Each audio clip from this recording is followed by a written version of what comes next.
Buenos días, bienvenidos sean a esta exposición de Sociología del Arte. Somos la comunidad de aprendizaje 1A. En esta exposición abarcaremos diversos temas como son colonialismo, poscolonialismo, eurocentrismo, decolonialidad, descolonialidad, cosmopolitismo, globalización y antiglobalización.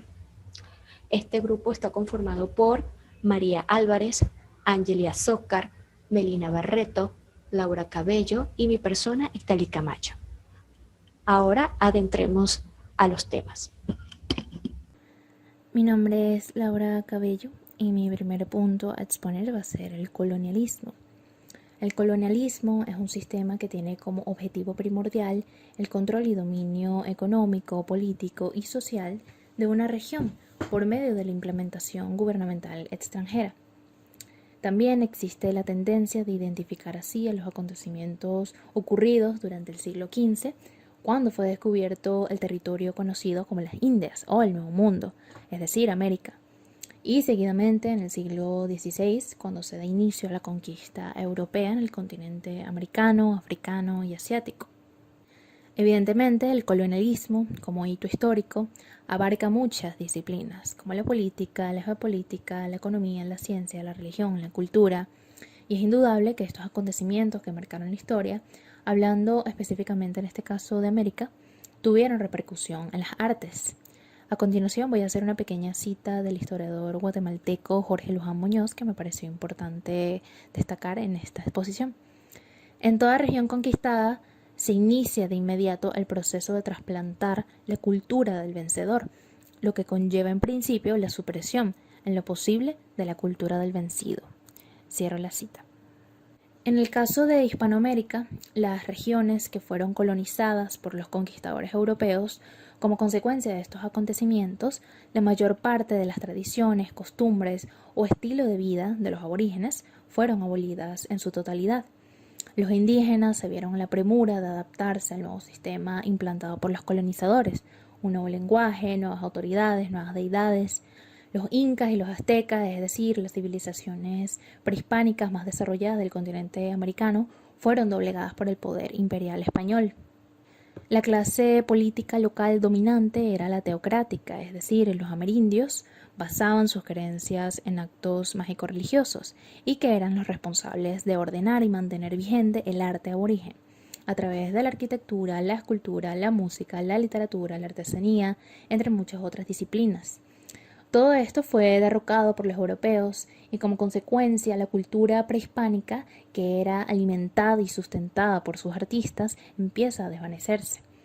Los artistas que se ocupaban de llenar estos espacios de los monumentos dedicados a sus deidades sufren esa desconexión emocional al ver que sus líderes desaparecen y se crea un vacío de manera abrupta en la creación y producción del arte. Esta orfandad de liderazgo local fue un gran impacto en las relaciones socioculturales de la América colonizada. Sin embargo, en los estratos bajos de la sociedad prehispánica, aun cuando ya no existía una producción artística dominante, se mantuvo cierta producción autóctona artesanal, donde los indígenas realizaban sus creaciones, pero de manera rudimentaria. Incluso en algunos casos debían mantenerlas escondidas para evitar ser perseguidos. Posterior a la abolición de sus cultos mágico-religiosos, se implementó un movimiento religioso donde combinaron elementos de los rituales amerindios, sumamente sintetizados, pero con el catolicismo, a cargo de las jerarquías cívico-religiosas por medio de párrocos españoles, dando origen a un sincretismo propio de la región. La principal prioridad para el reino español era que todos los habitantes del continente bajo su dominio, ya fueran blancos, aborígenes, negros, mulatos, etc., profesaran de manera exclusiva la religión católica, por lo que se hacía imperativo que el sistema colonial contara con la infraestructura adecuada para lograr tal objetivo. Este proceso influyó o impactó en la arquitectura del Nuevo Mundo.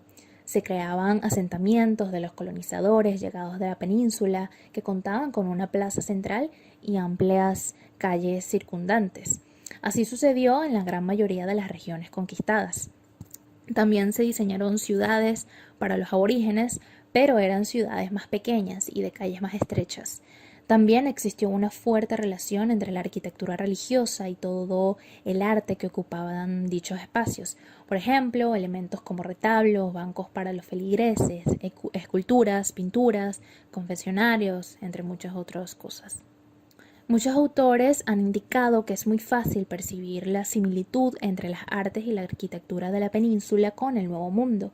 Aun cuando existen asentamientos o ciudades bastante distantes, con muy poca o ninguna relación entre ellas, estas similitudes persisten. Por ejemplo, las edificaciones tanto religiosas como militares o civiles generalmente siguen el patrón de la arquitectura castellana, con algunas pequeñas diferencias dependiendo de la ubicación. Por esta razón, no se puede discutir que el arte colonial es parte del arte español, y en este proceso tuvo un papel primordial la religión católica. Algo importante que se debe considerar es el concepto de cultura de conquista. El escritor George Foster desarrolla este concepto con la traslación de la cultura española durante el siglo XVI, que para él resultaron ser versiones artificiales. Esto quiere decir que dichas artes fueron desprendidas de su diversidad para hacerlas simples y funcionales, solo con una pequeña parte de la inmensa cultura existente en la península ibérica. Pasó hacia tierras de Hispanoamérica.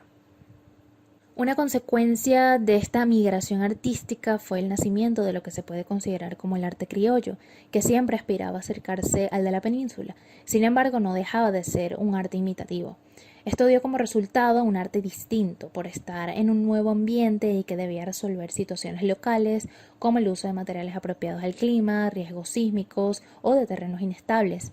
También se debe considerar que la mayoría, o si no todas las construcciones arquitectónicas, eran realizadas con mano de obra esclavizada, es decir, los indios, negros, mulatos y mestizos dirigían estas construcciones por los sectores dominantes.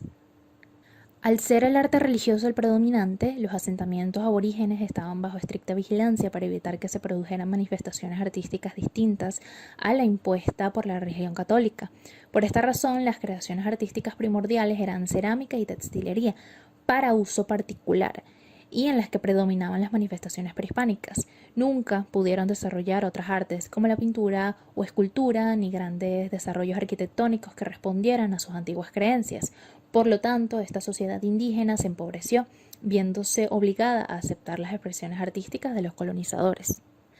Ahora bien, se debe considerar que en los pueblos indígenas las obras de envergadura, como grandes pinturas, esculturas, retablos, etc., eran llevadas desde las principales ciudades o las más cercanas, ya sean reparadas por desechar o consideradas pasadas de moda. Esto fue un factor que influyó para que los pueblos siempre estuvieran rezagados en cuanto a las corrientes predominantes en el arte. Puede entonces entenderse que en toda situación colonial se trata de reproducir la cultura del país colonizador. El esfuerzo de España durante el siglo XVI en el Nuevo Mundo logró alcanzar unas dimensiones extraordinarias si se toma en cuenta el tiempo invertido y la inmensidad del territorio intervenido, y es probablemente por esta razón que estas expresiones culturales son consideradas simplistas, es decir, era sencillamente imposible que se entendieran todos los desarrollos arquitectónicos con artistas y mano de obra bien preparadas. En su lugar, se procedió a improvisar soluciones a problemas y circunstancias sobrevenidas. Aquellos artistas de primera línea que emigraron al Nuevo Mundo preferían establecerse en las grandes urbes de aquellos momentos, mientras que profesionales de más bajo nivel decidían emigrar a ciudades menos importantes. Ya para el siglo XVII y sobre todo en el siglo XVIII, Hispanoamérica vivió el desarrollo de una arquitectura y unas artes plásticas superiores a las creadas a inicios del siglo XVI. Sin duda, continuaron siendo una extensión del arte español, aún así ya no tan dependiente, y era creado en las grandes urbes por arquitectos y artistas mejor formados, quienes al saberse dominadores de su arte poseían una mayor seguridad. Esto acrecentó el empeño de realizar grandes obras de calidad, es decir, cada artista creaba su sentido propio.